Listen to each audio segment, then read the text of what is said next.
तो सुनो, ज्ञापन लेकर आया हूं, लेकिन मेरा मानना यह है कि ज्ञापन इस हुकूमत को इसलिए नहीं दिया जाना चाहिए कि इस हुकूमत ने कितना टाइम हो गया हमें इसे जांच करते हुए।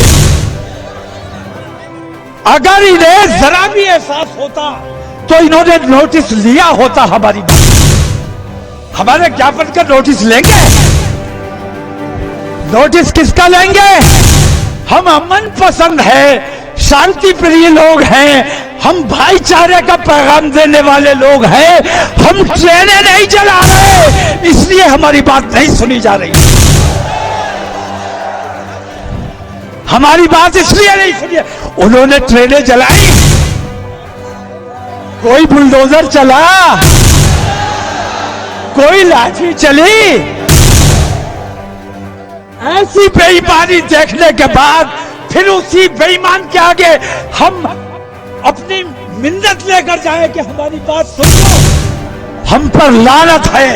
रसूल आजम की शान का मामला है, रसूल आजम की शान का मामला है, और हम ये हिसाब अल्लाह तबारक तआला पर छोड़ते हैं। अल्लाह सजा देने वाला है, अल्लाह से बड़ी कोई ताकत नहीं है। और अगर ज्ञापन देना होगा तो हम यूएनओ में ज्ञापन देंगे। बताओ ठीक है?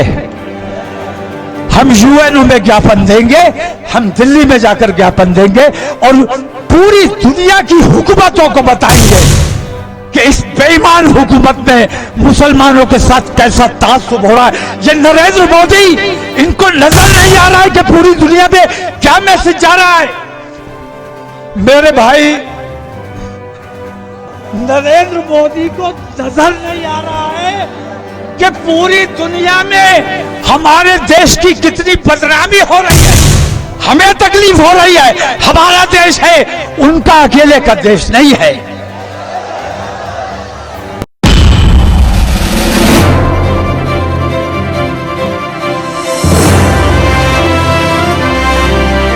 आज के स्पेशल एपिसोड में आप सबका स्वागत है। मैं हूं आपके साथ नदीम।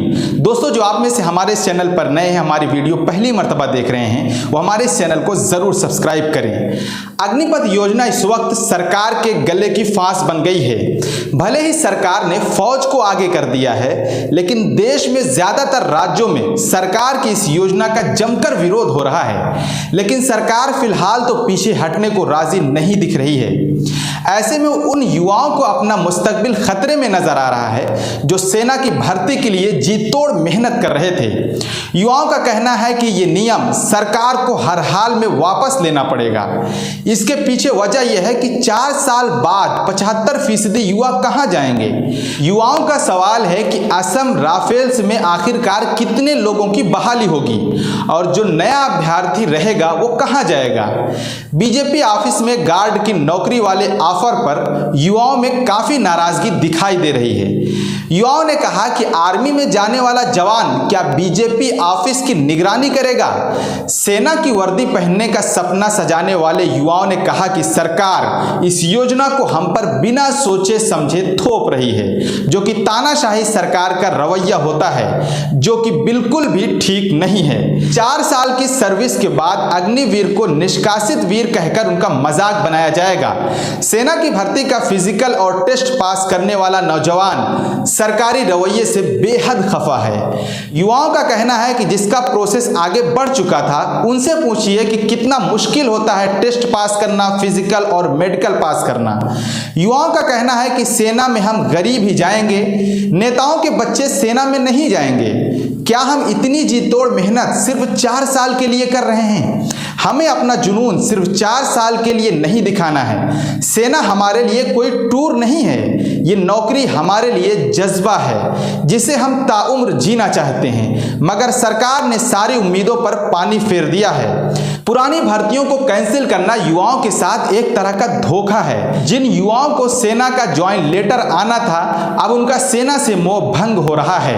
अग्निपथ मंसूबा पर सरकार को लगातार घेरा जा रहा है। लोग इसे अब एक खतरनाक मंसूबा भी बताने लगे हैं। नौजवान तो प्रोटेस्ट कर ही रहे हैं, लोगों का कहना है कि इस मंसूबा के पीछे हुकूमत की नीयत कुछ अलग लग रही है। हुकूमत आरएसएस की ज़हनियत को फौज में दाखिल करना चाहती है। लोग सवाल करने लगे हैं कि आखिर क्या वजह है कि 4 में से 1 को फौज में रखेंगे, बाकी 3 को आप वापस भेज देंगे। सरकार समाज की फौजकारी कर रही है, इसलिए बहुत फिक्र की बात है। हम आए दिन देखते हैं कि अमेरिका में स्कूल में गोलियां चल रही हैं। हुकूमत 4 में से 3 नौजवानों को अगर समाज में छोड़ देगी तो समाज की क्या हालत होगी। हुकूमत क्या चाहती है कि हमारे नौजवान समाज में आकर गन चलाएं। बुद्धिस्ट मजहब को मानने वाले एक संत ने सरकार पर गंभीर आरोप लगाए हैं। उनका कहना है कि सरकार फौज की ट्रेनिंग दिलवा रही है, उसके 4 साल बाद में आरएसएस ज्वाइन कराएगी, उसके बाद उन्हीं से एससी एसटी ओबीसी और मुसलमानों को मरवाएगी।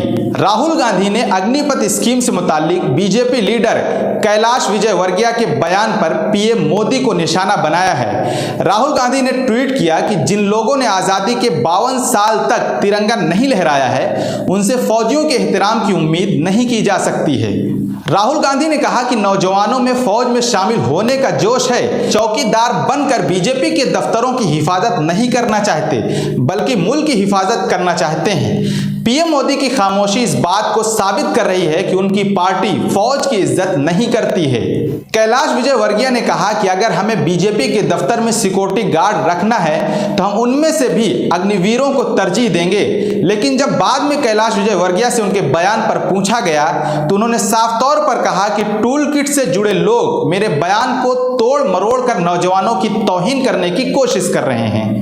अग्निपथ योजना के खिलाफ कांग्रेस कार्यकर्ताओं ने आज प्रदर्शन किया है। शिवाजी ब्रिज रेलवे स्टेशन पर ट्रेन रोकी। केंद्र सरकार की अग्निपथ योजना को लेकर बिहार, उत्तर प्रदेश, हरियाणा, मध्य प्रदेश समेत देश के कई राज्यों में युवाओं ने विरोध प्रदर्शन कर नाराजगी जताई है। वहीं कई जगह तो हिंसक प्रदर्शन भी हुए हैं। बिहार में सरकारी संपत्तियों को इन प्रदर्शनकारियों की वजह से काफी नुकसान हुआ है। एहतियातन बिहार में रेलवे ने करीब 350 ट्रेन नहीं चलाने का फैसला किया है। साथ ही 20 जिलों में इंटरनेट सेवा बंद कर दिया गया है। इस बीच इस योजना के विरोध के बीच अब कई संगठनों ने भारत बंद का ऐलान किया है। भारत बंद के ऐलान के बाद राज्यों में सुरक्षा व्यवस्था बढ़ा दी गई है। वहीं पैगंबर इस्लाम सल्लल्लाहु अलैहि वसल्लम पर टिप्पणी के खिलाफ विरोध प्रदर्शन अभी थमे नहीं हैं। उत्तर प्रदेश के बरेली में इस्लामिया ग्राउंड में इत्तेहाद मिल्लत काउंसिल के प्रमुख मौलाना तौकीर रजा ने प्रधानमंत्री नरेंद्र मोदी पर सीधा हमला बोला है। मौलाना तौकीर रजा ने कहा है कि हिंदुस्तानियों को आपस में मिलकर रहना चाहिए। मैं मोदी और अमित शाह को दावत देता हूं कि इस्लाम को ईमानदारी से समझें। मौलाना तौकीर रजा ने कहा कि इस्लाम में कोई ऊंच नीच नहीं है, कोई छोटा और बड़ा भी नहीं है। इस्लाम ही दुनिया में अमन कायम कर सकता है। आओ नरेंद्र मोदी कलमा पढ़ो, हम भी आपको सर पर बिठाएंगे। हम अल्लाह के सिवा किसी से नहीं डरते हैं। हम इस हुकूमत को कोई ज्ञापन नहीं देंगे क्योंकि इस हुकूमत ने अब तक कोई कार्रवाई नहीं की है। मौलाना तौकीर रजा ने आगे कहा कि इस बेईमान हुकूमत ने मुसलमानों के साथ क्या क्या नहीं किया, हम इसे दुनिया को बताएंगे। उन्होंने कहा कि ज्ञापन देना होगा तो यूएनओ को देंगे। हमारी बात इसलिए नहीं सुनी गई कि क्योंकि हम ट्रेन नहीं जला रहे। मौलाना तौकीर रजा ने मन से बोला कि लोग हमें घर वापसी करवाना चाहते हैं और हम कहते हैं कि नरेंद्र मोदी कलमा पढ़ लो और इधर आ जाओ। ऐसा माहौल हम पूरे देश में बनाएंगे। वहीं उत्तर प्रदेश के लखनऊ में एक दलित की पिटाई का मामला सामने आया है, जहां खाने का ऑर्डर लेकर पहुंचे डिलीवरी बॉय की जाति पूछकर ऑर्डर करने वाले ने खाना लेने से इनकार कर दिया।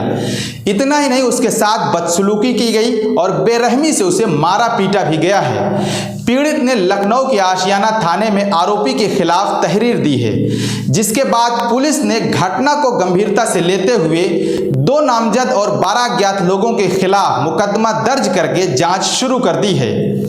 दरअसल ये घटना लखनऊ के आशियाना गांव की है, जहां एक युवक ने जोमेटो से खाना ऑर्डर किया और ऑर्डर लेकर आए डिलीवरी बॉय से पहले उसकी जाति पूछी, अपमानित किया, फिर उसकी जमकर पिटाई की। पीड़ित डिलीवरी बॉय ने आशियाना थाने में शिकायत दर्ज कराई है, जिसमें बताया गया है कि डिलीवरी बॉय को पहले जिसमें बताया गया है कि डिलीवरी बॉय को गालियां दी गई और उसे बेरहमी से पीटा गया है। एफआईआर के मुताबिक सबसे पहले डिलीवरी बॉय से उसकी जाति पूछी गई और फिर जाति सूचक शब्दों से उसे सूचित किया गया, गालियां दी गई और उसके मुंह पर थूका भी गया है, बेरहमी से उसे पीटा गया। बता दें कि डिलीवरी बॉय का नाम विनीत रावत है और वो एक अन्य नौकरी के साथ जोमैटो की फूड डिलीवरी भी करता है। विनीत लखनऊ के आशियाना क्षेत्र के निवासी हैं। देश में इतनी नफरत घोल दी गई है कि इसका सबसे ज्यादा शिकार मुस्लिम और दलित हो रहे हैं। आज तक के लिए इतना ही। देश और दुनिया की और खबरों को जानने के लिए हमारे चैनल को जरूर सब्सक्राइब करें। शुक्रिया।